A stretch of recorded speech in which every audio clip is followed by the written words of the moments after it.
Today marks the beginning of Donald J. Trump's first official week as President of the United States. President Trump was sworn in on Friday and had plenty of events to attend all weekend. But while he was busy getting down to business this weekend, hundreds of thousands of people walked together to celebrate women's rights and protest his presidency.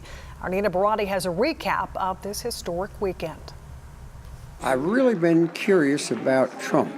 To me, that was my highlight, to hear him speak on what he's going to do for our country. For hundreds of others like Smick Jr., hearing President Trump speak for the first time with his new title in Washington, D.C. was a great start to his 4-year term. He hasn't been in politics before. He's been a very successful business person, and I'm all for him. Smick Jr., who just attended his 19th presidential inauguration, said that the president's speech was well done and he's rooting for his success.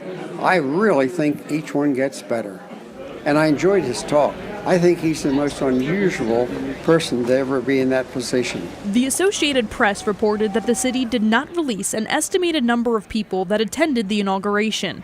But as of 11 a.m. on Friday, Washington's metro system reported about 193,000 trips were taken into the city. I think it's really cool to actually be here and be involved rather than just watching it on TV. But as the crowds from the ceremony began to diminish, peaceful protests started to pop up the next morning all across the globe, where hundreds of thousands of people walked together to protest his presidency and stand together for women's rights. Locally, Philadelphia joined the Women's March, which was packed with men, women, and children. According to the AP, in Washington, D.C., city officials made an unofficial estimate of more than 500,000 taking the place of the inauguration crowd.